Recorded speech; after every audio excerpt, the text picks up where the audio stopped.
Hello everyone, welcome back to my YouTube channel. तो आज हम डिस्कस करने वाले हैं preparation of alkane from carboxylic acid. Carboxylic acid से हम अल्केन की प्रिपरेशन करवाएंगे by which method? Kolbe's electrolytic method. तो यहाँ पर जो इलेक्ट्रोलिसिस होता है वो क्या होता है, जब किसी भी सब्सटेंस को हम इलेक्ट्रिक करंट के थ्रू पास करते हैं तो जो केमिकल चेंज अकर होता है उसे हम इलेक्ट्रोलिसिस बोलते हैं। ओके, और ये जो इलेक्ट्रोलिसिस होता है कैसे परफॉर्म कैसे करते हैं, तो एक इलेक्ट्रोलिसिक सेल होता है, इलेक्ट्रोलिटिक सेल। उसमें इलेक्ट्रोलिटिक सॉल्यूशन लेते हैं और दो इलेक्ट्रोड होते हैं, एक कैथोड होता है, एक एनोड होता है। तो फॉर एग्जांपल यहाँ पर मैं ड्रॉ कर देती हूँ समझाने के लिए। जैसे एक कंसिडर कर लो, ये है एक इलेक्ट्रोलिटिक सेल। इसमें है दो इलेक्ट्रोड, एक पॉजिटिव इलेक्ट्रोड है, ये है positive electrode that is anode, और ये है negative electrode that is cathode. और यहाँ पर है इलेक्ट्रोलिटिक सॉल्यूशन। तो इलेक्ट्रोलिटिक सॉल्यूशन में भी क्या होगा, आयंस होंगे, पॉजिटिव आयंस और नेगेटिव आयंस। तो अपोजिट चार्ज अट्रैक्ट करते हैं। तो यहाँ पर जो पॉजिटिव आयंस हैं वो किसकी तरफ जाएंगे? कैथोड की तरफ, और जो नेगेटिव आयन है वो भागकर एनोड पर जाएंगे। तो इस तरीके से पॉजिटिव और नेगेटिव ये जो इलेक्ट्रोड है इन पे क्या होता है, इन पे रिएक्शन अकर होती है, एनोड पर अल्केन फॉर्म होता है। स्टेटमेंट आप देख सकते हैं, यहाँ पर हमने लिखा है an aqueous solution of sodium और potassium salt of carboxylic acid on electrolysis gives alkane contain even number of carbon atom at anode. तो यहाँ पर हम लेते हैं एक्वस सॉल्यूशन ऑफ सोडियम और potassium salt of carboxylic acid. तो electrolysis करवाते हैं तो क्या मिलता है, अल्केन मिलता है। और जो अल्केन होता है वो एनोड पर फॉर्म होता है। और अल्केन में जो कार्बन होते हैं ना वो इवन होते हैं, इवन नंबर। तो चलिए यहाँ पर हम रिएक्शन लेते हैं और समझते हैं, और मैकेनिज्म भी देखेंगे हम कि किस तरीके से एनोड पर अल्केन फॉर्म होता है। तो यहाँ पर सबसे पहले आपको क्या लेना है, यहाँ पर हम लेंगे sodium salt of carboxylic acid. आप potassium salt of carboxylic acid भी ले सकते हो। इसका आपको एक्वस सॉल्यूशन लेना है, ठीक है। जो आप ले रहे हो ना sodium salt of carboxylic acid का एक्वस सॉल्यूशन, तो कैसे यहाँ पर लिखोगे, तो ये सोडियम मतलब ये हो जाएगा सोडियम Na+। कार्बोक्सिलिक एसिड में क्या होता है, जनरल फॉर्मूला RCOOH। तो यहाँ से ये RCOO नेगेटिव, आर की जगह पर आप अल्काइल ग्रुप लोगे तो हम यहाँ पर ले लेंगे मिथाइल ग्रुप। तो यहाँ पर हम ले लेते हैं CH3 COO negative Na positive. ठीक है, यहाँ पर हम ले लेते हैं 2 molecules of sodium salt of acetic acid. ठीक है, इसे आप सोडियम एसिटेट भी बोल सकते हो। तो यहाँ पर हमने ले लिया है सोडियम एसिटेट। इसका एक्वस सॉल्यूशन लेना है, ठीक है। एक्वस सॉल्यूशन, एक्वस मतलब क्या होता है, वाटर, H2O। तो यहाँ पर हम ले लेंगे H2O। तो ये है sodium salt of carboxylic acid का एक्वस सॉल्यूशन। अब यहाँ पर अल्केन फॉर्म होगा, कैसे होगा, तो देखिए यहाँ पर 2 मॉलिक्यूल्स है। ये जो सोडियम एसिटेट है इसके 2 मॉलिक्यूल है। तो यहाँ पर CH3 CH3, ये हो गया अल्केन दैट इज इथेन। और क्या आ जाएगा यहाँ पर, बाहर निकल जाएगा, यहाँ पर देखिए CO2, 2CO2। यहाँ पर हमने 2 मॉलिक्यूल लिया इसीलिए 2CO2 के मॉलिक्यूल निकलेंगे।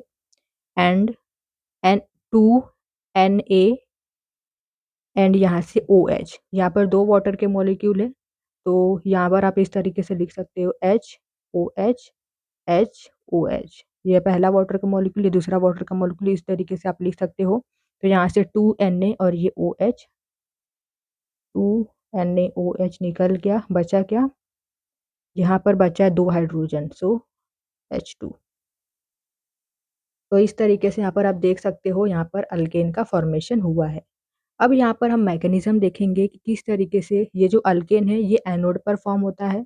तो एनोड पर किस तरीके से ये अल्केन का फॉर्मेशन होता है, और कैथोड पर क्या होता है, ये जो हाइड्रोजन गैस होती है ये बाहर निकलती है। तो यहाँ पर हमने देखिए रिएक्शन को वापस से लिख दिया है। अब ये क्या है, ये है एक्वस सॉल्यूशन है, sodium salt of carboxylic acid का एक्वस सॉल्यूशन।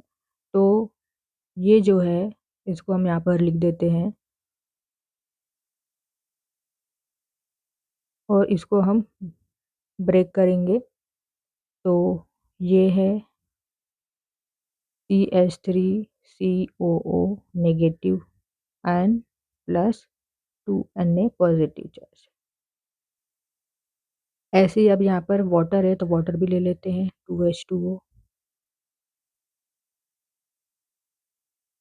तो ये यहाँ पर आ जाएगा H plus NOH minus ion. ठीक है, बैलेंस करने के लिए यहाँ पर लिख दो 2 2। तो जो ये नेगेटिव आयन्स है ये कहाँ पर भाग कर जाएंगे, ये एनोड के पास भाग कर जाते हैं, क्योंकि एनोड क्या होता है, एनोड के ऊपर कौन सा चार्ज होता है, पॉजिटिव चार्ज होता है। तो अपोजिट चार्ज अट्रैक्ट करते हैं, तो एनोड के पास ये जो नेगेटिव है ना, नेगेटिव चार्ज वाले ये जो आयन्स है ये भाग कर आते हैं। तो दोनों में से इसको मौका मिलता है एनोड के पास जाने का। तो यहाँ पर हम मैकेनिज्म डिस्कस करेंगे कि एनोड पर किस तरीके से अल्केन फॉर्म होता है। तो एनोड क्या होता है, पॉजिटिव चार्ज। तो यहाँ पर क्या क्या भाग कर आएगा, ये 2CH3COO नेगेटिव चार्ज। तो अब यहाँ पर क्या होगा, देखिए इसको अपने ऊपर ये चार्ज नहीं चाहिए, किसी को भी ये चार्ज नहीं चाहिए रहता है अपने ऊपर। ठीक है, इसको अपने ऊपर से चार्ज हटाना है। तो इस चार्ज में 2 इलेक्ट्रॉन है, 1 2। ठीक है, यहाँ पर देखिए ये एक इलेक्ट्रॉन सोडियम का भी लेकर आया है, एक इलेक्ट्रॉन इसका खुद का है, एक इलेक्ट्रॉन ये सोडियम का भी लेकर आया है। तो सोडियम का इलेक्ट्रॉन ये बाहर कर देगा, सोडियम का इलेक्ट्रॉन बाहर कर देगा। अब यहाँ पर 2 मॉलिक्यूल्स है तो 2 इलेक्ट्रॉन बाहर होंगे। बचेगा क्या यहाँ पर, 2CH3COO और ये जो इलेक्ट्रॉन बचा है रेडिकल।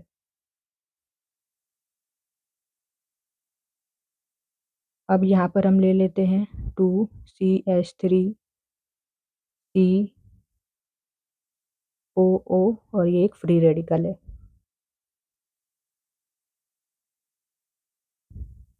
अब यहाँ पर देखिए यहाँ से होगा ये जो बॉन्ड है ब्रेक होगा, इसका क्लीवेज होगा।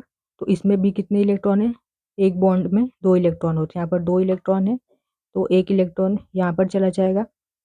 और ये जो एक इलेक्ट्रॉन है और यहाँ पर एक इलेक्ट्रॉन है तो ये 2 इलेक्ट्रॉन मिलके एक बॉन्ड बना लेंगे। तो ये 2CH3, यहाँ पर फ्री रेडिकल आया और ये इलेक्ट्रॉन मिलके यहाँ पर बॉन्ड बना दिया। तो यहाँ पर देखिए कार्बन डाइऑक्साइड भी मिल गया है यहाँ पर।